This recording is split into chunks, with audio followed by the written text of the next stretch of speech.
આવતીકાલે શિબિર ચાલુ જ છે. શાસ્ત્રમાં એ વાત આવે છે, પરમાત્મા મહાવીરદેવ અથવા કોઈ પણ તીર્થંકર ભગવંતો સાધના કર્યા પછી જે વસ્તુની પ્રાપ્તિ કરે છે, પરમાત્મા મહાવીરે વૈશાખ સુદ દસમના દિવસે આત્માનું આરોગ્ય પ્રાપ્ત કર્યું. આત્માનું આરોગ્ય તમારા માટે નવો શબ્દ છે કે આમ જાણીતો શબ્દ છે? આરોગ્ય શબ્દ સાથે તમને એમ પૂછીએ કે તમારું આરોગ્ય કેવું છે, એટલે તમને સૌથી પહેલું કઈ વસ્તુ દેખાય? તમારું શરીર દેખાય. શરીરનું આરોગ્ય. આપણને ખબર છે કે શરીરનું આરોગ્ય ત્યારે જ કહેવાય કે શરીરની અંદર શું ન હોય? રોગ ન હોય. એની વાત વિસ્તારથી આપણે નથી કરવી. બીજા નંબરનું આરોગ્ય શાસ્ત્રમાં આવે છે મનનું આરોગ્ય. શરીરનું આરોગ્ય, મનનું આરોગ્ય. તમે મનથી બીમાર છો કે આરોગ્ય સંપન્ન છો એ કેવી રીતે ખબર પડે? કેમ ખ્યાલ આવે છે? આપણું મન તમારું કે બીજાનું? બરોબર. પણ સતત વિચારો કોના કરે? મન આપણું હોવા છતાં પણ આપણા વિચાર બહુ જ ઓછા, કદાચ નથી જ આવતા એવું કહી શકાય. અને મન, એનું આરોગ્ય એટલે શું? શરીરનું આરોગ્ય રોગ નથી, એ શરીરનું આરોગ્ય છે, પણ મનનું આરોગ્ય શું? શાસ્ત્રમાં એવું કીધેલું છે, મનનું આરોગ્ય નિશ્ચિંતતા. કોઈ પણ પ્રકારની ચિંતા. પરમાત્મા મહાવીરના મોં ઉપર પુણ્યો શ્રાવક ચડ્યો. શા માટે ચડ્યો? કારણ કે નિશ્ચિંત હતો. પુણ્યાને આજની જ ચિંતા હતી, આવતીકાલની. પરમાત્મા મહાવીર પાસે વિગ્રહ લીધેલો કે મારી ઈચ્છા છે કે રોજ મારે સાધર્મિક ભક્તિ કરવી, અને શારીરિક ભક્તિ કરવા માટે જે વસ્તુની જરૂરિયાત હતી એ વસ્તુ એની પાસે હતી. એટલું જ એની પાસે હતું. એ અને એના પત્ની બંને જણાનો નિર્વાહ થઈ શકે એટલા જ પ્રકારની સગવડ એની પાસે ઉપલબ્ધ હતી. અને પરમાત્મા મહાવીર પાસે વાત સાંભળી કે મારે સાધર્મિક ભક્તિ કરવી જોઈએ. શું કર્યું એણે? પોતે નક્કી કર્યું એક દિવસ હું, એક દિવસ તું, જમશું, બીજા દિવસે ઉપવાસ. એટલે પરમાત્મા આવે કે નિશ્ચિંત હતો. આવતીકાલ કેવી આવશે તમને ક્યાંની કોની ચિંતા? આજની, આવતીકાલની, એના પછીની કાલ. શાસ્ત્રકાર પરમેશ્વર કહે છે મનનું આરોગ્ય એટલે નિશ્ચિંતતા. એની વાત વિસ્તારથી આપણે નથી કરવી. આત્માનું આરોગ્ય પરમાત્મા મહાવીરે, કોઈ પણ તીર્થંકર ભગવંતો પોતાના જીવનમાં દીક્ષા લીધા પછી જે સાધના કાળની અંદર જે ઉપસર્ગો આવે, જે આપત્તિઓ આવે, જે મુસીબતો આવે, એને સહન કરવા દ્વારા શું પ્રાપ્ત કરે? આત્માનું આરોગ્ય. આત્માનું આરોગ્ય એટલે શું? કેવળ જ્ઞાન એ તો ગિફ્ટ છે તમને. આત્માનું આરોગ્ય તમને પ્રાપ્ત થયું અને તમારા મોં ઉપર જે લાલી આવી એ કેવળ જ્ઞાન. આરોગ્ય આત્માનું. શાસ્ત્રકાર પરમર્ષિ કહી રહ્યા જ્યાં સુધી તમારા આત્મા કર્મોથી ઘેરાયેલો છે. આપણા શરીરને માટે આપણે રોગને શત્રુ સમજીએ છીએ, માટે રોગ ચાલ્યો જાય તો શરીરનું આરોગ્ય સમજીએ છીએ. મનને માટે ચિંતા એ આપણો શત્રુ સમજીએ છીએ, ટેન્શન એ આપણો શત્રુ સમજીએ છીએ, સ્ટ્રેસ આપણા માટે બહુ મોટી મુસીબત છે એવું આપણે જાણીએ છીએ. એટલે સ્ટ્રેસ ન હોય, ચિંતા ન હોય, મુસીબત ન હોય તો મનનું આરોગ્ય સમજીએ છીએ. આત્માનું આરોગ્ય, જે આત્મા કર્મની સાથે આપણો સંબંધ કેટલો જૂનો, કેટલો પુરાણો, કોઈ કલ્પના આવે ખરી? જ્યારથી આપણી એન્ટ્રી તો ના કહેવાય, જ્યારથી આપણે જાણતા થયા, સમજતા થયા, ત્યારથી આ કર્મ આપણી સાથે એવું જોડાયું છે, એવું આપણને વળગ્યું છે. માટે કર્મથી જ્યાં સુધી મુક્તિ નથી મળતી ત્યાં સુધી આત્માનું આરોગ્ય પ્રાપ્ત થતું નથી. પણ મારે તમે એટલી જ વાત કરી છે, આપણા પરમાત્મા મહાવીરદેવ વૈશાખ સુદ દસમના દિવસે આત્માનું આરોગ્ય પ્રાપ્ત કરે છે. અને પરમાત્મા મહાવીર શાસનની સ્થાપના કેટલામ ફેરફાર થઈ ગયો. માત્ર ભગવાન મહાવીર, બાકીના બધા જ તીર્થંકર ભગવંતો એવું કદાચ કહી શકાય કે ભૂતકાળમાં થયેલા તમામ તીર્થંકર ભગવંતો અને ભવિષ્યમાં થનાર તમામે તમામ તીર્થંકર ભગવંતો જે દિવસે વિતરાગતા સર્વજ્ઞત્વનો પ્રકાશ પ્રાપ્ત કરે છે તે જ દિવસે શું કરે છે? આપણા પરમાત્મા મહાવીર માટે આટલી ભિન્નતા. આપણને ખબર છે કે ભગવાનનું જીવન 24 તીર્થંકર ભગવંતોમાં સૌથી નાનું જીવન. ભગવાનનું જીવન માત્ર 2 ફિગરમાં આવી જાય, 72 વર્ષ એટલે પૂરું. બાકી તમામે તમામ પાર્થનાથ ભગવાન પણ 100 વર્ષના, તમામે તમામ તીર્થંકર ભગવંતોનું જીવન લાંબુ, છતાં પણ ભગવાનનું જીવન નાનું હોવા છતાં પણ ઉપસર્ગો બધા કરતા વધારે. એવા પરમાત્મા કેવળ જ્ઞાન પ્રાપ્ત કર્યું, દસમના દિવસે 11ના દિવસે શાસનની સ્થાપના કરી. મારે તમને બતાડવું છે હિરસુરી મહારાજાની વાત તમે સાંભળો છો. ગઈકાલના પ્રવચનની અંદર આચાર્ય મહારાજે હિરસુરી મહારાજ પર વાત કરી. પરમાત્માએ શાસનની સ્થાપના કરી એટલે શું કર્યું? શું કર્યું? શાસનની સ્થાપના કરી એટલે શું કર્યું? શાસન આપણા માટે કેવો શબ્દ છે? Greek, Latin. શાસન એટલે આમ કોઈ અજાણ્યો શબ્દ છે? શાસન એટલે શાસનની સ્થાપના કરી એટલે ભગવાને શું કર્યું?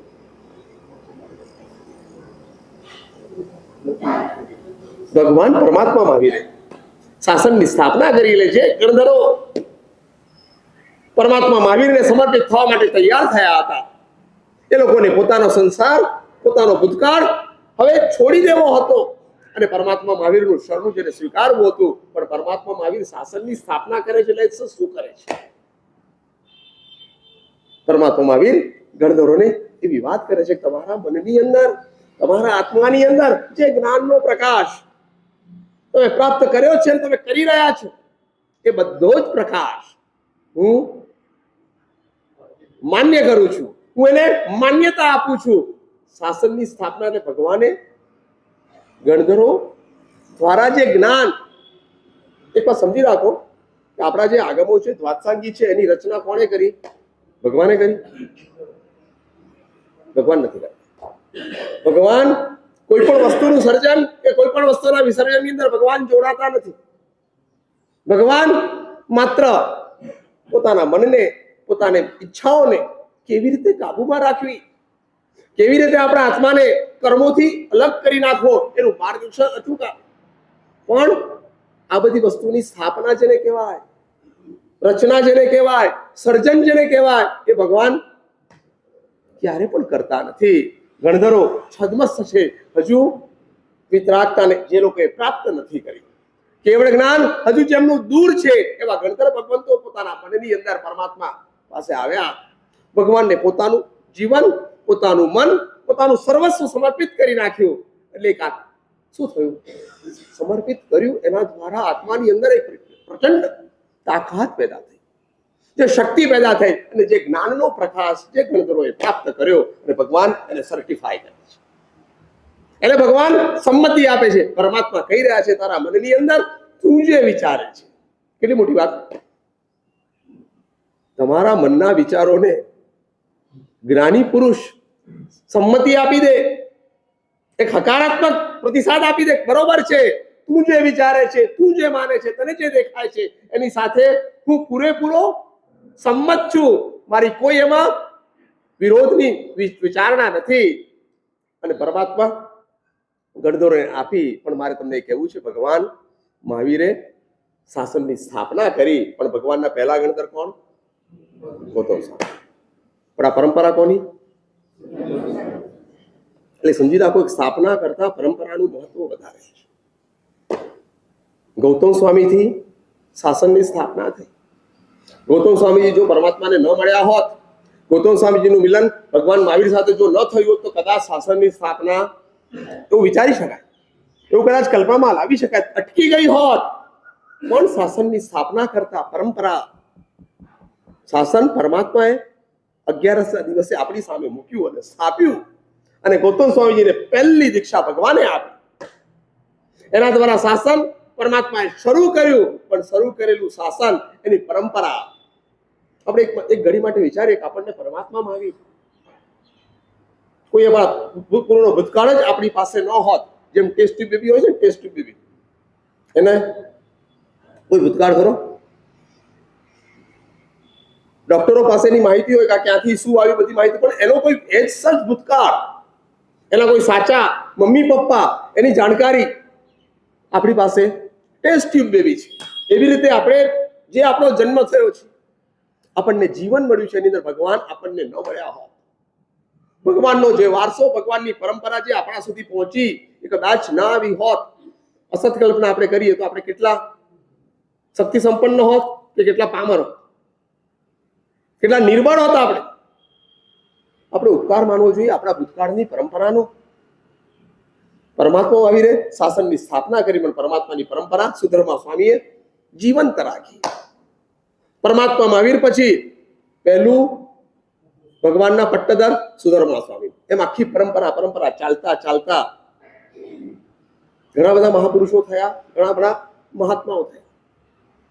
માત્ર પોતાનું જીવન પસીના પાડીને એ લોકોએ વ્યતીત નથી કર્યું, પોતાના જીવનનું લોહી પણ પરમાત્માના શાસનને ધરતા એ લોકો અચકાયા નથી. એટલી જિંદાદિલી, એટલી મનની મક્કમતા, એટલું મનનું પરાક્રમ એ બધાએ ફોરવ્યું છે. તો જ આપણી પાસે આ શાસન આવ્યું છે. એની અંદર હીરસુરી મહારાજ, હું 3 ની વાત કરું. એક તો હેમચંદ્ર સુરી મહારાજ, બીજા નામ ખબર છે, નામ યાદ કરો, મગજને જરા થોડું બ્રશઅપ કરો, થોડો ધૂળ ઉચેડો, ઝાટકો. એક હેમચંદ્ર સુરી મહારાજ, બીજા હરિભદ્ર સુરી મહારાજ. લલિત વિશ્રા ગ્રંથ સાંભળો છો ને તમે કે ઊંઘો છો? હરિભદ્ર સુરી મહારાજ બીજા હો, અને ત્રીજો હો હીર સુરી મહારાજ. આ 3 હ છે ને, હેમચંદ્ર સુરી મહારાજ, હરિભદ્ર સુરી મહારાજ, હીર સુરી મહારાજ. એ લોકોનું જીન શાસન ઉપર જે ઉપકાર છે, આપણે એવું માનીએ કે હેમચંદ્ર સુરી મહારાજની કદાચ આ જગતની અંદર એન્ટ્રી ન થઈ હોત, 3.5 કરોડ શ્લોક જે મહાપુરુષે, એક વસ્તુ નક્કી છે કે મહાપુરુષો જે વસ્તુનું સર્જન કરે છે એમાં એ લોકોને કોઈ કામ લાગતું નથી. લાગે છે? તમે જે પૈસા કમાવો છો એ પૈસાનો ઉપયોગ તમે વધારે કરો, તમારા દીકરાઓ વધારે ઉપયોગ કરે. તમારા ઘરમાં જે વસ્તુ તમે સંપત્તિ વસાવો, ઘર વસાવો, ગાડી વસાવો, એનો ઉપયોગ તમે વધારે કરો કે તમારા કોણ ઉપયોગ કરે? એટલે વસ્તુ નક્કી છે કે જે સર્જન કરે છે એ સર્જન કરનારને પોતે જે વસ્તુ સર્જિત કરી છે, સર્જિત કરેલી વસ્તુનો ઉપયોગ એને વધારે પોતે કરી શકતો નથી. હેમચંદ્ર સુરી મહારાજની બાદબાકી કરી દેવામાં આવે એવું બોલાય નહીં. આ તો ખાલી કલ્પના કરવાની છે કે હેમચંદ્ર સુરી મહારાજની કદાચ આપણા જીન શાસનમાંથી બાદબાકી કરી દેવામાં આવે તો શું થાય? આપણે કેટલા બધા બૂજ બની જઈએ. જે 3.5 કરોડ શ્લોકનો વારસો જે મહાપુરુષે આપણને આપ્યો, આ 3 ની અંદર એક વસ્તુ સમાન છે. કઈ વસ્તુ સમાન છે? હેમચંદ્ર સુરી મહારાજ, હરિભદ્ર સુરી મહારાજ અને હીર સુરી મહારાજ. શું સમાન છે? આમ કઈ ખબર નથી પડતી આપણને. આ 3 મહાપુરુષો તમારા માટે નવા છે. હું નવો હતો, આચાર્ય મહારાજ નવા હતા, ત્યાં સુધી પ્રવેશ થયો નહોતો, ત્યાં સુધી તમે ઓળખતા ન હતા. બીજા બધા મહાત્માઓ નવા હોઈ શકે, પણ હરિભદ્ર સુરી મહારાજ તમારા માટે નવા હોય એવું સપનામાં પણ ના માની શકું. હેમચંદ્ર સુરી મહારાજને તમે જાણ્યા જ ન હોય, એનું નામ જ ન સાંભળ્યું હોય. આ 3માં કઈ સમાનતા હતી બોલો? હેમચંદ્ર સુરી મહારાજ, હરિભદ્ર સુરી મહારાજ ને હીર સુરી મહારાજ, કઈ સમાનતા હતી? હા, વિદ્વત તો મારામાં ક્યાં નથી, અને તમે ક્યાં વિદ્વાન ઓછા છો? મારા કરતા કદાચ ધારો અપેક્ષા કદાચ તમે વિદ્વાન વધારે હશો. વિદ્વત્તા તો સામાન્ય વસ્તુ છે, પણ કઈ વસ્તુ વિશેષતા હતી? આ 3 મહાપુરુષો રાજ પ્રતિબોધક હતા, અને રાજા દ્વારા પોતાની મનની મુરાદો, પોતાના ઈચ્છિત સ્વાર્થોને પોતે સાધ્યા નથી. 3 મહાપુરુષોએ જે રાજા એમને મળ્યા, એ રાજાની પાસે એમને અમારી પ્રવર્તન, અમારી શબ્દ કેટલા દિવસ પહેલા સાંભળ્યો તમે? તો બહુ નજીકમાં સાંભળ્યો, ભૂલી ગયા આટલા જલ્દી? પર્યુષણ તો શું એવો શબ્દ છે ને, તમે મુસલમાનોને પણ પર્યુષણ શબ્દ બોલે, પણ પર્યુષણ શબ્દની અનુભૂતિ, એના ભાવો સાથે આપણે જોડાણ, અમારી પ્રવર્તન. હેમચંદ્ર સુરી મહારાજના જીવનમાં અમારી પ્રવર્તન હતું? હું તમને પૂછું, તો કેમ યાદ ના આવ્યું? કુમારપાળ મહારાજા કે ઘણા બધા પ્રસંગો છે, એટલા પ્રસંગો આપણે અત્યારે લેવા નથી. માત્ર હું તમને આપણો ભૂતકાળ કેટલો જાજરમાન હતો, આપણા આચાર્ય ભગવંતોએ જે પાયો આપણને આપ્યો છે કે તમારા જીવનની અંદર તમારે આગળ વધવું હોય, અમારી પ્રવર્તન પોતાની પાસે ગમે તેટલી વસ્તુઓ છે છતાં પણ પોતાને એ વસ્તુઓ સાથે કોઈ સંપર્ક નથી, કોઈ સંબંધ નથી, કોઈ જોડાણ નથી. માત્ર બીજા જીવો બચવા જોઈએ, બીજા જીવોનું કલ્યાણ થવું જોઈએ, બીજાને કાંઈક મળવું જોઈએ, આ એક ભાવના હેમચંદ્ર શ્રી મહારાજમાં હતી, હરિભદ્ર શ્રી મહારાજમાં હતી, અને હીર શ્રી મહારાજમાં તો આપણે જાણીએ જ છીએ, બરોબર ને? હીર શ્રી મહારાજને અંતરવાસ આપણે જાણીએ છીએ. આ ત્રણ ગુરુ ભગવંતો જે આપણને પ્રાપ્ત થયા, ભૂતકાળની અંદર રહેનારા શ્રાવકો જે હિરસુરી મહારાજ હતા, હેમચંદ્ર મહારાજ હતા, હરિભદ્ર શ્રી મહારાજ હતા, એ લોકો તો બહુ બધા નસીબદાર હતા. આવા સાક્ષાત શું કહેવાય, વિતરાગ તુલ્ય કહેવાય, તીર્થંકર તુલ્ય મહાપુરુષો એ લોકોને પ્રાપ્ત થયા. એ લોકોના જીવનની અંદર જે પ્રકારનું ચારિત્ર જીવન હતું, જે પ્રકારની ઉપલબ્ધિ હતી, જે પ્રકારનો જ્ઞાનનો ક્ષયોક્ષમ હતો, એવો ક્ષયોક્ષમ અત્યારે એવું કહેવાય લગભગ બહુ ઓછો મળે. આવો ક્ષયોક્ષમ જે ઉપસ્થિત એ વખતના શ્રાવક શ્રાવિકાઓ માનતા હતા, એટલે એ લોકોની ઉપસ્થિતિમાં આપણને શું મળે? અકબર, તમે પ્રસંગ તો જાણ્યો હશે, તમારા માટે પ્રસંગ નવા નહીં હોય. અકબર, હીરસુરી મહારાજ હજુ તો એને મળ્યા નથી. માત્ર નામ એના કાન ઉપર કોઈકના દ્વારા સંભળાવવામાં આવ્યું છે, અને પોતાના મગજની અંદર આ નામ ઘૂમી રહ્યું છે. હજુ મુસલમાન લોકોના મનની અંદર શબ્દ સંભળાઈ જાય, એ વ્યક્તિ સાથે કદાચ મળવાનું થઈ જાય, પણ એ વ્યક્તિનું સ્વીકાર, એ વ્યક્તિ સાથે પોતાનું જોડાણ જલ્દી ન કરે. એ લોકો બહુ આમ પોતાના મગજને, પોતાના જીવનને, પોતાના વિચારોને કશે. હીરસુરી મહારાજનું નામ એના મગજમાં ઉતરી ગયું. એને થયું કે આ ઓલિયાને મારે મળવું છે. અને તમે જાણો છો, ઇતિહાસ એવું કહી રહ્યો છે કે જયારે હીરસુરી મહારાજ એમના જીવનની અંદર જે બીજાનો વિચાર, બહુ સામાન્ય પ્રસંગ છે. હીરસુરી મહારાજ દિલ્હીમાં પહોંચ્યા, અને આપણે જાણીએ છીએ કે દિલ્હીમાં પહોંચતાની સાથે જ અકબર એમને લેવા માટે, એમના આવકારવા માટે એમની સ્વાગત યાત્રામાં પોતે પણ જોડાય. બહુ મોટું સન્માન. અકબર જેવો અકબર આખા હિન્દુસ્તાનનો રાજા ગણાય. હિન્દુસ્તાનના પ્રત્યેક પ્રદેશ ઉપર એની હુકુમત જે અકબરની ચાલતી હતી, અકબર આપણા આચાર્ય હીરસુરી મહારાજને લેવા જાય છે. આખે રસ્તે ચાલ્યા પછી જેવો મહેલમાં પહોંચે છે, અને હીરસુરી મહારાજ અટકી જાય છે. આપણે જાણીએ છીએ આ પ્રસંગ. આપણા માટે આ પ્રસંગ નવો ખરો, પણ પ્રસંગને આપણે કેવી રીતે માણવો, એની અંદર રહેલા નાના નાના વિચારોને કેવી રીતે આપણે સ્પષ્ટ કરવા. હીરસુરી મહારાજ અટકી ગયા. અકબર વિચારવા પડી ગયો કે જે ગુરુને હું લઈને આવ્યો છે, ઓલિયાને અટકી કેમ ગયા? હવે તો મુકામ આવી ગયો, જ્યાં પહોંચવાનું હતું, લક્ષ્ય એમને મળી ગયું, કેમ અટકી ગયા? તો આગળ પહોંચવાનું છે.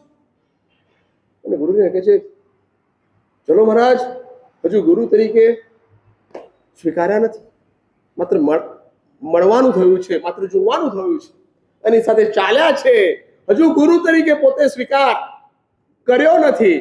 કે ચલો મહારાજ, કેમ અટકી ગયા? થાકી ગયા? આટલું બધું તમે ચાલ્યા, એટલે કદાચ થાકી ગયા હો તો ખુરશી મંગાવો. હીરસુરી મહારાજ અકબરને કહે છે, કોઈ બેસવાની, કોઈ આરામ કરવાની, કોઈ વિશ્રામ કરવાની મને કોઈ જરૂરિયાત નથી,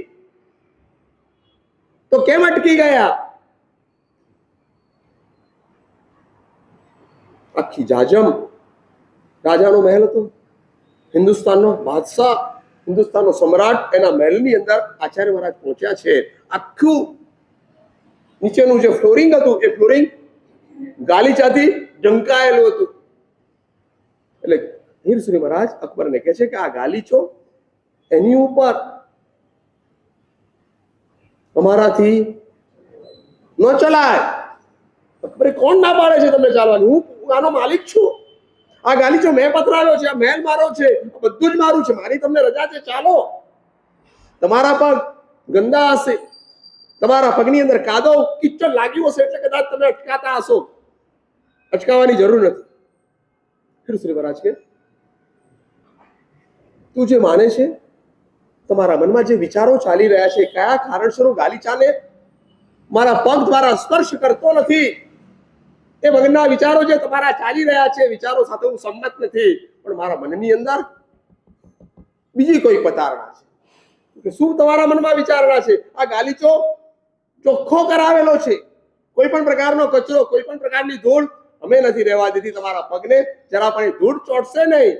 ફિર શ્રી મહારાજ અકબરને કહે છે, બાદશાહ, તમે તમારા નોકરો દ્વારા, તમારા ગુલામો દ્વારા બધી સાફસૂફી કરી શકો છો, પણ આ ગાલીચાની નીચે અમારા ભગવાન એવું અમને કહી ગયા છે.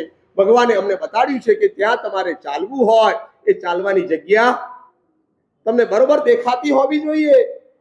એની નીચે કોઈક વસ્તુ દબાયેલી હોય, કોઈક વસ્તુ છુપાયેલી હોય, એ વસ્તુ પણ તમારા માટે સ્પષ્ટ થવી જોઈએ, તો જ તમે એની ઉપર પગ મૂકી શકો. અકબર કહે છે, વાત બોલ્યા મહારાજ, આ ગાલીચો તો કેટલા વર્ષોથી અમે પાથરેલો છે. કોઈ પણ વસ્તુ એની નીચે જાય એવી કોઈ શક્યતા જ નથી. રોજ સાફ થાય, રોજ 1 વાર 2 વાર કે જરૂર પડે 3 વાર પણ અમે સાફ કરાવવાનું ચૂકતા નથી. શ્રી મહારાજ અકબરને કહે છે, અકબર, ભલે બધા જ પ્રકારની કાળજી તમે લેતા હશો, પણ અમારા ભગવાન અમને ના પાડે છે ગાલીચો ઉઠાવો. અને અકબરે, આપણે જાણીએ છીએ, ગાલી ઉઠાવ્યો અને નીચે અનેક જીવો એના મનની અંદર જે પોતે જે ઓલિયાને મળ્યો છે, પોતે જે મહારાજનો મેલ સાથે મળવાનું થયું છે, એના માટે અહીંયાની અંદર એક એવા પ્રકારની એક ભાવના જાગી ગઈ અને મનની અંદર નક્કી કરી લીધું, હવે આમને હું પૂરેપૂરો સમર્પિત થઈ જઈશ. કારણ કે આ વ્યક્તિને આંખો દ્વારા ઉપરનું નથી દેખાતું, એની અંદરનું પણ જોવાની તાકાત છે. આટલા બધા જીવડાઓ. અકબર, તમને ખબર છે અકબરનું જીવન કેટલું ઘાતકી હતું, કેટલું ક્રૂર હતું. આવા નાના જીવોને બચાવવાનું કઈ એના નસીબમાં આવે ખરું? કીડીને બચાવવી, મંકોડાને બચાવવું. આપણા શાસ્ત્રમાં કીધેલું છે, સૌથી ઓછામાં ઓછું પુણ્ય હોય ત્યારે કીડી તરીકે આપણો જન્મ થાય. જેટલું નાનું શરીર, જેટલું નાનું ખોડિયું આપણને મળે, એની સાથે આપણું પુણ્ય કેટલું ઓછું છે. નસીબદાર તો ખરા જ. મચ્છર પણ નસીબદાર છે, મસી પણ નસીબદાર છે, મંકોડો પણ નસીબદાર છે, કારણ કે એને શરીર મળ્યું છે. એને પોતાની ઈચ્છા પ્રમાણે ઉડવું હોય, પોતાની ઈચ્છા પ્રમાણે જવું હોય, એ બધા જ પ્રકારની સગવડ એને પ્રાપ્ત થઈ છે. પણ શરીર નાનું, ઓછામાં ઓછું પુણ્ય છે. મોટા જીવને આપણે જોઈએ તો બચાવવાનો આપણા મનમાં વિચાર આવે, પણ કીડીને જોયા પછી, મસીને જોયા પછી, મચ્છરને જોયા પછી એને બચાવવાનો વિચાર જેટલો મોટા જીવને આવતો એટલો બધો સાહજિક સરળતાથી આપણને વિચાર ના આવે. આપણા મનમાં બી થાય, કાંઈ વાંધો નહીં, શું કરીએ, આ બધું ઉભરાય છે, આ બધું થાય છે તો ભલે થતું, આપણે એમાં શું બોલો તમે? એક શાસ્ત્રનો અશક્ય પર્યાય શબ્દ છે. તમે લોકો આગળ બધા મોનિટરો બેઠા છે, તમે જાણતા અશક્ય પર્યાય. જે વસ્તુમાં 1 વાર તમે કીધું, 2 વાર તમે કીધું, 3 વાર તમે કીધું, પણ એ વસ્તુ અમલ એનો થઈ શકતો નથી. તમે છોડો, કઈ વાત નહીં, આ વસ્તુ અશક્ય પર્યાય છે, આ વસ્તુ માટે અમે મહેનત કરીએ છીએ, પણ એ વસ્તુની અંદર અમે સફળ પુરવાર થતા નથી, માટે કઈ અશક્ય પર્યાય. તો અશક્ય પર્યાય આને ન લગાડાય. ખોટી જગ્યાએ શક્ય છે આપણે જાતે જો એમાં જોતરાઈએ, તે વસ્તુ આપણે અચૂક શક્ય કરી શકીએ એમ છે, પણ આપણને જાતે કોઈકની ઉપર મદાર રાખવો છે, કોઈકના ઉપર આપણે ડિપેન્ડન્ટ છીએ. પેલો કરી નાખે, પેલો આમ કરી નાખે, એ બધી વસ્તુના કારણે આપણે ડિપેન્ડન્સીના કારણે વસ્તુ બીજાના માથે, બીજાની જવાબદારીમાં આપણે સોંપીએ છીએ, માટે ત્યાં અશક્ય પર્યાય ન લગાડાય. અકબર પોતાના ગુરુની ઉપસ્થિતિની અંદર એને પોતાને અનુભવ થઈ રહ્યો, મારા ગુરુ હીરશ્રી મહારાજ જ્યારે પણ જુદા જુદા સંકટો આવ્યા ને, જુદી જુદી પોતાના મુસીબતો આવી, એવું કહેવાય કે હીરસુરી મહારાજના જીવનમાં મુસીબતો પુષ્કળ પ્રમાણમાં એમના જીવનની અંદર મુસીબત એક ચાહે તો બીજી આવીને જ ઊભી હોય, છતાં પણ એ મહાત્મા એમના જીવનની અંદર એટલા અડગ રહ્યા. હીરસુરી મહારાજ ઉપસ્થિતિમાં અનુભૂતિ.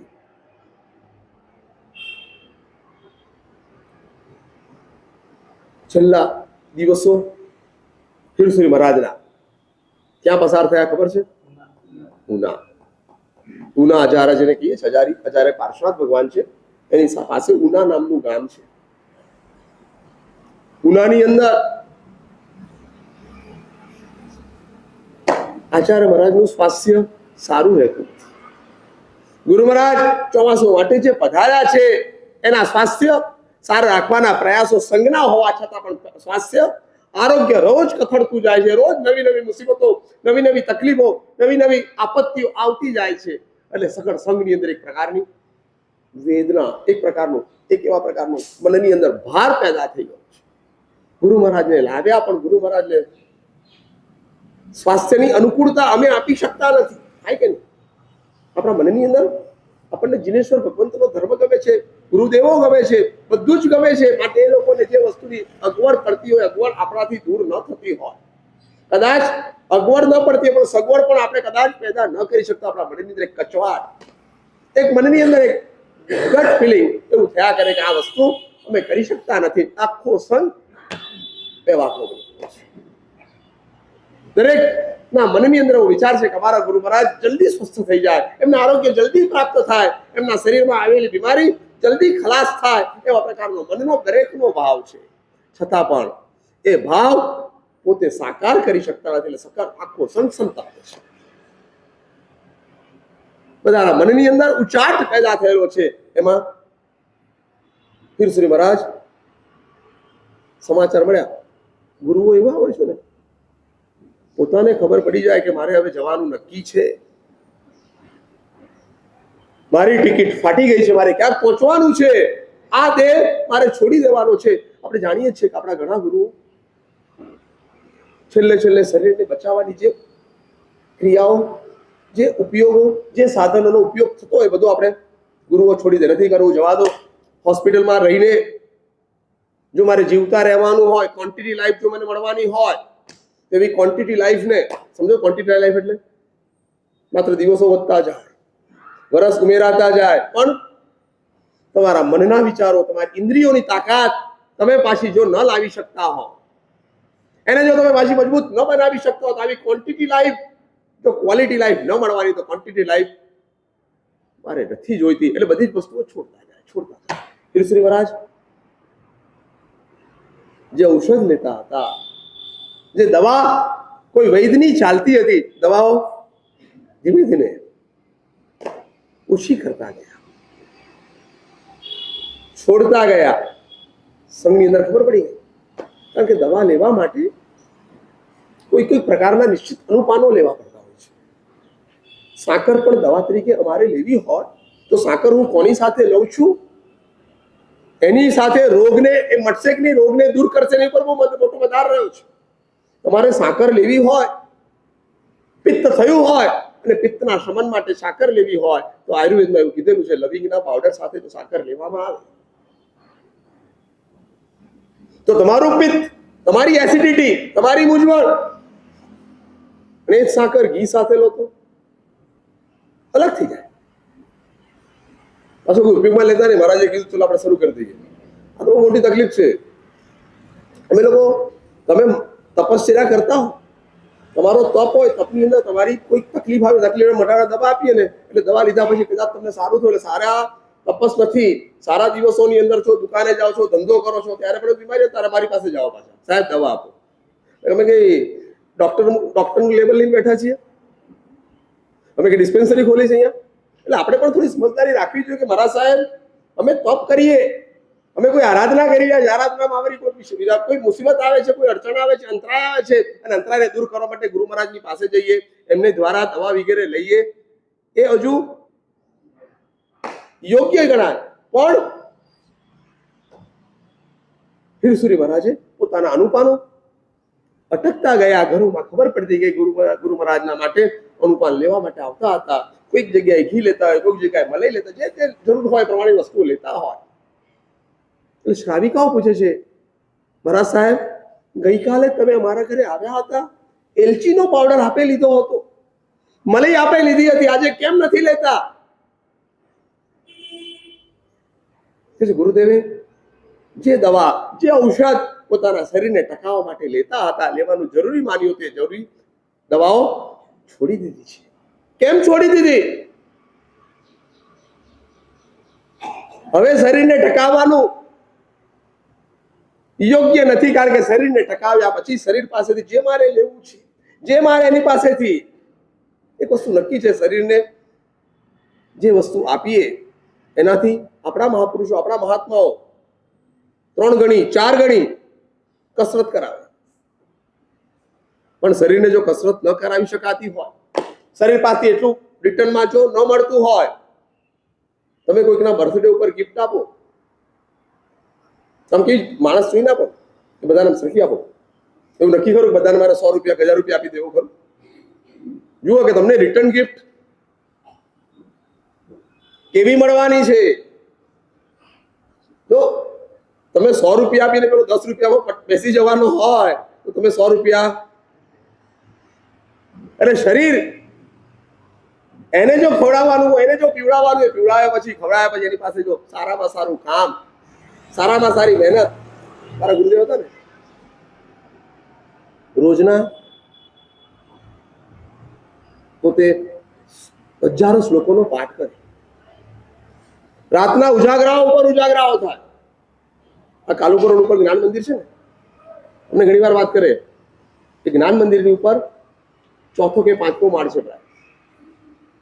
ચાંદનીના પ્રકાશમાં ઉપર પહોંચી જાય, પૂનમ હોય, સુદ પક્ષના દિવસો હોય, ઉપર પહોંચી જાય.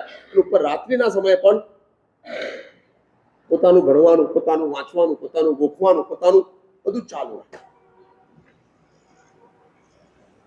એટલી હદે શરીર બગડ્યું. અમારા ગુરુદેવ કે તે વખતે છે ને કોઈ દવા આવતી હતી ગુલટાવીટ કરીને. એ દવા એવી કે દવા લો તો તમને ઊંઘ ના આવવા દે. મારા ગુરુદેવ કે મારા ગુરુ મહારાજ, દાદા મહારાજ, મારા દાદા ગુરુદેવ, મારા ગુરુદેવના ગુરુ મહારાજ પ્રેમશ્રી મહારાજને મારે રાજી કરવા છે. એમનો રાજીપો, એમનો સંતોષ જો મને પ્રાપ્ત થતો હોય અને ઊંઘ મારે કમાવી દેવી પડતી હોય.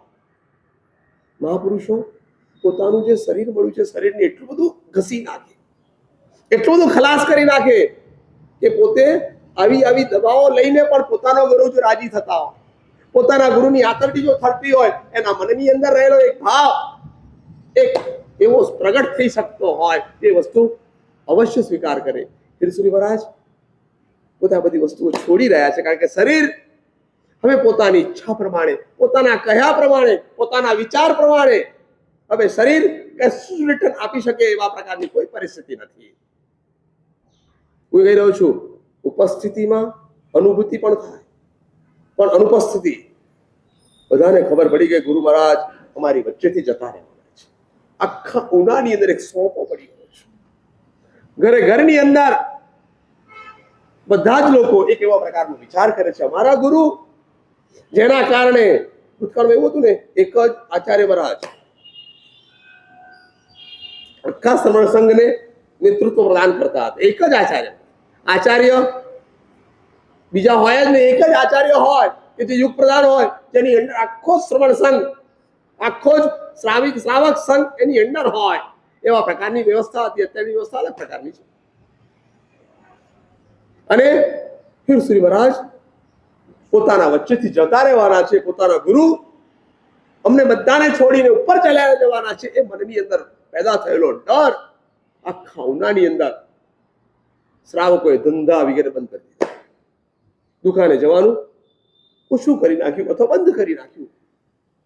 અને કે છે બધા જ ગુરુની પાસે, ગુરુદેવ દવા બંધ કરી છે આપે એવું અમને જાણવા મળ્યું છે, આપ દવા ચાલુ કરો.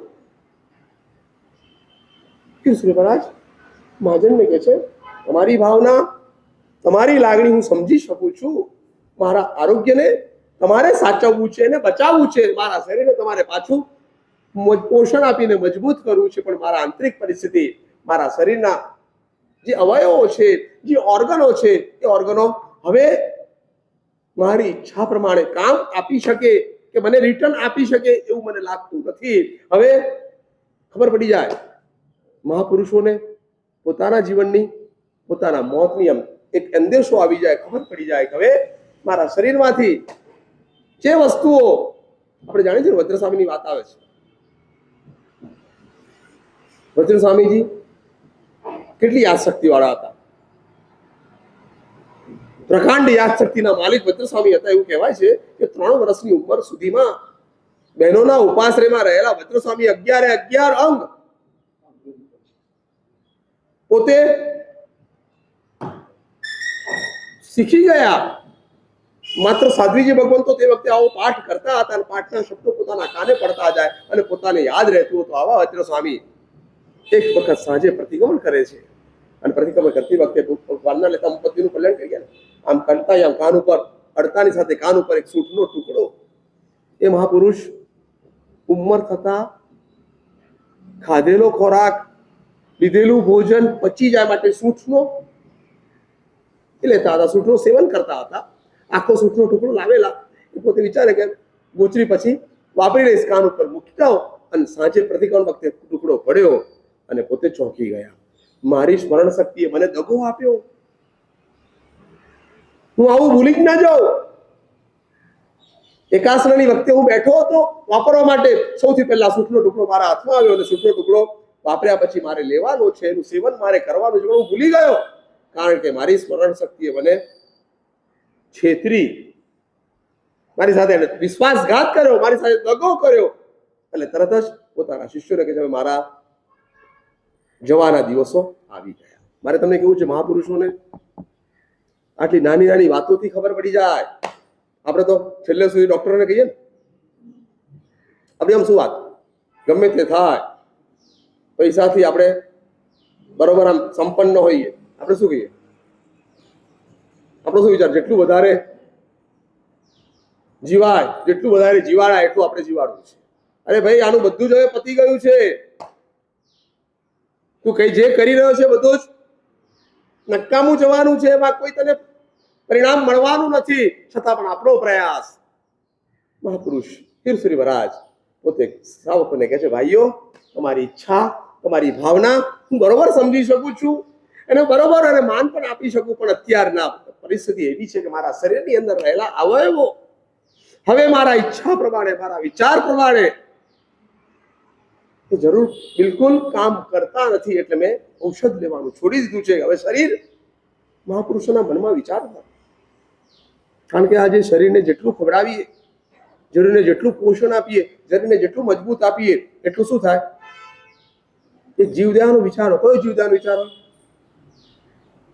આમ જરા મગજ ઠંડુ, આમ જરો કશો એ વિચારતા હોય કે મારા મૃત્યુ પછી મારા શબને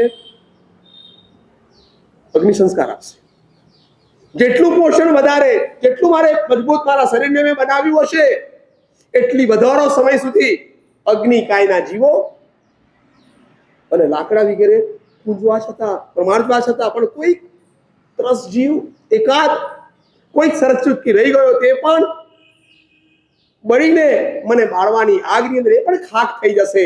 માટે મહાપુરુષો પોતે પોતાના શરીરને, આપણા આવે છે અનશન વગેરે આવે, સંલેખના કરવા દ્વારા શરીરની અંદર રહેલું માંસ એને સૂકવી કાઢે, એની અંદર રહેલી ચરબી ઓગાળી નાખે, એની અંદર રહેલી તાકાત ખલાસ કરી નાખે. એટલે હિરસુરી મહારાજ સંઘને કહી રહ્યા છે કે મારા આવવાના જવાના દિવસો હવે નજીકમાં છે, મારું મૃત્યુ હવે બહુ લાંબુ નથી, બહુ નજીકમાં છે. માટે મારા શરીરને મારે પોષણ. સંઘ ભલે મહાપુરુષની ભાવના ઉત્તમ છે, જીવોને બચાવવા છે, જીવોને ઓછામાં ઓછી કિલામણા થાય, ઓછામાં ઓછી હિંસા થાય, એવો મનનો પોતાનો વિચાર છે. પણ સંઘ સ્વીકારવા તૈયાર નથી. સંઘ કે નહીં સાહેબ, ગમે તે હોય, ગમે તે આપનો વિચાર હોય, એની સાથે અમે સંમત થતા નથી. આપણે દવા, ઔષધ અવશ્ય લેવું જ પડશે. સાહેબ મચક આપતા નથી. અને આપણે જાણીએ છીએ ત્યારે પુરુષો સાહેબને સમજાવી ન શક્યા ત્યારે આપણી શ્રાવિકાઓ શ્રાવકો જ્યારે નબળા પડ્યા, હારી ગયા, એટલે આપણી શ્રાવિકાઓ ભેગી થઈ. ભૂતકાળમાં એવો રિવાજ હશે, કદાચ શ્રાવિકા ઉપાસની અંદર જતા બી હશે, પણ બોલવાનું, ગુરુ મહારાજ સાથે વાતચીત કરવાનું કદાચ બહુ ઓછું હશે. એ લોકોએ પોતાના ઘરની અંદર નક્કી કરી નાખ્યું, ગુરુ મહારાજ દવા લે, એમને દવા લેવી આવશ્યક છે, દવા નહીં લે અમારી વચ્ચેથી અમારા ગુરુ મહારાજ ચાલ્યા જશે. આ ગમગીન પરિસ્થિતિ, એનો સ્વીકાર અમારે કરવો નથી. એ ગમગીન પરિસ્થિતિ અમારે જોઈતી નથી. અમારા ગુરુ અમારી પાસે જેવા હોય તેવા અમને જોઈએ જ. ભલે પ્રવચન નથી આપતા, ભલે અમારી સાથે વાતચીત નથી કરતા, ભલે અમને પછાણ પણ નથી આપી શકતા, છતાં પણ અમારા ગુરુનું અસ્તિત્વ અમારા માટે મૂલ્યવાન છે. એટલે શ્રાવિકાઓએ પોતાના ઘરની અંદર પોતાની પુત્રવધુઓ હોય, પોતાની દીકરીઓ હોય, એ લોકોના જે તાજા જન્મેલા બાળકો હતા, કે તમે કોઈને બાળકોને દોડાવવાના, એને જે તમે દૂધ વગેરે આપી રહ્યા છો, દૂધ વગેરે, આ કેટલો મોટો નિર્ણય છે. કેવું પોતાને અંદેશો હોય આ બહેનોને. એક વસ્તુ નક્કી છે, તમે કદાચ તમારા ઘરની અંદર ખાવા પીવાનું ઓછું કરો, પણ તમારા બાળકને પૂરતું આપવા માટેનો તમારો પ્રયાસ હોય. તમે કદાચ એક ટંક ખાવાનું છોડી દો, એક ટંક કદાચ ખાવાનું તમને નહીં મળે તો તમે કદાચ ચલાવી લો, પણ તમારા દીકરા કે દીકરીને જરા પણ ઓછું આવે, જરા પણ એને દુઃખ થાય, જરા પણ એને પીડા થાય, એવું આપણે બધી જ બહેનોએ સર્વાનુમતે આ નિર્ણય કર્યો. અને શું થયું? બાળકો ભૂખ્યા થાય, સમય થાય એટલે દરેક બાળકોને દૂધ પીવું હોય, ખાવું હોય, પાણી પીવું હોય, કશું જ મળતું નથી. મમ્મીઓએ, કેટલી મમ્મીઓ કઠોર બની હશે. મનની અંદર એવું તો ના કહેવાય, ક્રૂરતા તો ના કહેવાય, કેટલી મજબૂતાઈ, કેટલી પોતાના ગુરુ માટેની એક લાગણી હશે. પોતાના ગુરુ, એક વસ્તુ નક્કી છે, તમને સૌથી પહેલા તમારો પરિવાર યાદ આવે કે નહીં? ગુરુ મહારાજનો નંબર પહેલો કે બીજો? શું આમ તમારું આમ ગણિત શું? તમારા ઘરમાં પણ એક પ્રકારની તકલીફ થઈ અને ગુરુ મહારાજને પણ તકલીફ થાય, તમે કોને પહેલા જુઓ? આ તો ભરત ચક્રવર્તીથી આવે છે. એટલે તમને મારે કઈ ઠપકો આપવાનો કે તમને મારે ઠમખારવા નથી હોતા, પણ આપણી વાત છે, આપણી પોતાની એક બહુ મોટી ગરીબાઈ છે. મનની અંદર ઈચ્છા હોવા છતાં પણ, ઘણા લોકોની ઈચ્છા હોય કે મારે ગુરુ મહારાજને કરવું છે, પણ ઈચ્છા હોવા છતાં પણ એક એવાનું પ્રકારનું બંધન છે, એવા પ્રકારની માથા ઉપર જવાબદારી છે, માથા ઉપર એવા પ્રકારની ગુલામી છે કે પોતાના પરિવારને પ્રાયોરિટી આપવી જ પડે. અને આ બહેનોએ પોતાના પરિવાર, એમાં નાનામાં ના ગણાતા બાળકો, 1 મહિનાનું હશે, 15 દિવસનું હશે, કદાચ 6 મહિનાનું કે વર્ષનું હશે, એને જે ખાવું છે, એને જે પીવું છે, બધું જ બંધ કર્યું. એટલે રડારોડ ચારે બાજુ શરૂ થઈ. શ્રી મહારાજ જે કઈ કરતા હશે, આરામ ઉઠી ગયા. પોતાના શિષ્યોને પૂછ્યા, આટલો બધો અવાજ બાળકોના રુદનનો કેમ આવી રહ્યો છે? સાધુઓ પણ અજ્ઞાત છે, એ લોકોને પણ ખબર નથી કે આ કેમ બન્યું આવું. કોઈક સાધુ નજીકમાં જઈને, ઘરમાં જઈને પૂછ્યો, ભાઈ તમારા ઘરની આટલા બધા બાળકો રડે છે, આટલું બધું રુદન છે, ને જે જોઈએ આપી તો દો, એને કેમ રડવા દો છો? એની સાથે આટલો બધો તમે ઘાતકી કેમ બનો છો? શ્રાવિકા કહે છે, મહારાજ તમને અમારા બાળકની ચિંતા છે, અમને અમારા ગુરુની ચિંતા છે. અમારું બાળક રડે છે, એને ખાવું છે, એને તરસ લાગી છે, એને ભૂખ લાગી છે, એની પીડાને શાંત કરવાનો તમારો ઈચ્છા વિચાર છે, પણ અમારા ગુરુ ઔષધ નહીં લે તો અમારી વચ્ચેથી જલ્દી ચાલ્યા જશે. એનું અમને બહુ મોટું દુઃખ છે. જ્યાં સુધી અમારા ગુરુ મહારાજ ઔષધ સ્વીકારશે નહીં, ત્યાં સુધી નક્કી કર્યું છે અમે કોઈ અનુપસ્થિતિની વેદના. આપણે તો કેટલા બધા અમદાવાદ બહુ નસીબદાર છે, ઘણા ગુરુ ભગવંતોનો શું કહેવાય અગ્નિ સંસ્કાર આપણે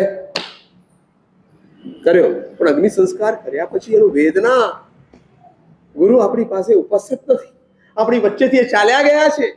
એનો જે ખાલીપો આપણો પેદા થયો છે, ખાલીપાની આપણા મનની અંદર એક પ્રકારનો એક ભય.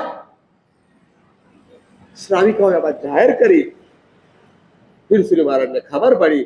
હીરસુરી મહારાજ પોતાની આટલી બધી મનની મક્કમતા હોવા છતાં, મારે ઔષધ લેવું નથી. મહાજનને પોતે ઠુકરાવ્યું હતું, લોકોના પોતાના શિષ્યોને પણ પોતે ના પાડી હતી. અને શ્રાવિકા, એક નાનકડું બાળક. ગુરુઓ કેટલા બધા કરુણાર્થ હોય છે, કેટલા બધા કરુણા સંપન્ન હોય છે. પોતાના મનની ઈચ્છા નથી, પોતાના મનની એ વસ્તુ સાથે બિલકુલ જોડાણ નથી, પોતાને ઔષધ લેવું નથી, અનુપાન લેવું નથી, છતાં પણ એ બાળકોનું રુદન એમના મનને એટલું બધું પરેશાન કરી ગયું કે આપણે જાણીએ છીએ કે ઋષિ મહારાજ પોતે ઔષધ ચાલુ કર્યું. હું એટલું જ કહેવા માંગુ છું કે ઋષિ મહારાજ ભાદરવા સુદ 11ના દિવસે આપણી વચ્ચેથી ચાલ્યા ગયા. ગુરુઓ જે જાય છે ને, ગુરુઓની પાસે કોઈ વિશિષ્ટ પ્રકારની શક્તિઓ રહી હોય છે, વિશિષ્ટ પ્રકારના આમના પરંપરાની અંદર પોતાના ગુરુએ પોતાના શિષ્યને જે આપી હોય એ આપેલી વસ્તુ પોતાના શિષ્યોને આપવી હોય છે. આપણે જાણીએ છીએ કે સેનસુરી મહારાજ તિરુસુરી મહારાજના પ્રથમ શિષ્ય, પણ ચોમાસું દૂર હતું ક્યાંક. ભૂતકાળની અંદર કેટલા વર્ષો પહેલાની વાત છે? 430 વર્ષ પહેલા લગભગ વાત છે, 450 500 વર્ષ પહેલાની વાત છે. કોઈ એવા સાધનો હતા ને કે જેના દ્વારા આપણા મનના વિચારો, આપણો કાગળ ટાઈમસર આપણે પહોંચાડી શકીએ. માણસને મોકલવો પડે, રવાના કરવો પડે. તિરુસુરી મહારાજ પોતાના સાધુઓને ભેગા કરીને કહે છે કે મારી પાસે મારો સેન્સુરી આપવો જોઈએ, મારા દિવસો હવે ભરાઈ ગયા છે. શાસ્ત્રમાં ચાતુર્માસમાં વિહાર ન થાય છતાં પણ 2 સાધુઓ તૈયાર થયા. પણ આપણે જાણીએ છીએ કે સેનસુરી મહારાજ અને હિરસુરી મહારાજનું મિલન થઈ ન શકે. ભલે ચોમાસાની અંદર સેનસુરી મહારાજે વિહાર કર્યો, પોતાના ગુરુનું સ્વાસ્થ્ય નથી બરોબર એ જાણીને વિહાર કર્યો, છતાં પણ પોતે પહોંચી શક્યા નથી. એના કારણે જે શૂન્યાવકાશ હિરસુરી મહારાજ પોતાની સાથે જે પરંપરા, જે શક્તિઓ લઈને ગયા, એ શક્તિઓ સેનસુરી મહારાજની અંદર પોતે આપી ન શક્યા. એનો ખાલીપો આપણે અત્યારે, એનું પરિણામ આપણે ભોગવી રહ્યા છીએ. આજે સમય થઈ ગયો છે, એટલું જ કહું, પરમાત્મા મહાવીરનું શાસન આ પરંપરાથી જે ઉજ્જવળ છે, પરંપરા આપણી પણ જવાબદારી છે. સાધુ તરીકે જેમ અમારી જવાબદારી છે પરંપરા જાળવવાની, એમ શ્રાવક તરીકે આજે નક્કી કરવું છે હિરસુરી મહારાજના ગુણાર્વત તરીકે અમારા ઘરની અંદર તમે જે આચારો પાડો છે, આચારો તમારા દીકરા દીકરીમાં પણ બોલો તો ખરા. જવા જોઈએ તો માને પણ જાય છે ખરા? એ મારે પૂછવું છે. જવા જોઈએ? ઝેર મારી નાખી આપણે સમજીએ છીએ, પણ ઝેર છોડનારા કેટલા? આપણને ખબર છે કે આપણા આચારો જો આપણા સંતાનોની અંદર આપણે જીવંત નહીં રાખી શકીએ તો ભવિષ્ય આપણું કેટલું બધું ડામાડોળ, કેટલું બધું ખરાબ ભવિષ્ય થશે આપણે જાણીએ છીએ. છતાં પણ આપણા આચારોની પરંપરા આપણા સંતાનોમાં આપણે નથી પહોંચી શકતા. આપણે શું નક્કી કરવું છે કે અમારો એક પણ આચાર, ભલે એક આચાર નક્કી કરો, આ અમારા ઘરની અંદર અમે નક્કી કરી. હિરસુરી મહારાજ એમના આચારના કારણે અકબર મુસલમાન બાદશાહ પલટાયો. અત્યારે એવા આચારો છે કે આપણા આચારોના કારણે આપણા બાળકો બોલું મુસલમાન થઈ રહ્યા છે. કદાચ અઘરું લાગશે તમને, પણ એવું ઘણા જગ્યાએ, ઘણા પરિવારોમાં એવું થઈ રહ્યું છે કે આપણા ઘરની અંદર આપણા જે આચારો ખાન અને પાનના કહેવાય, એ બધા જ આચારો બહુ કથળી ગયા છે. એટલું નક્કી કરવું જોઈએ. આવા મહાપુરુષની આપણે સ્વર્ગવાસ નિમિત્તે જે આપણે ગુણાનો વાત કર્યું, ગુણાવાદની અંદર એટલું નક્કી કરવું છે કે આવા આચાર આપણા ઘરની અંદર આપણે જીવંત રાખશું. આપણે પણ આપણું ઘર જૈનનું છે એ કહેવાનું એક ગૌરવ અનુભવી શકીએ એવા પ્રકારની પરિસ્થિતિ આપણે બનાવશું.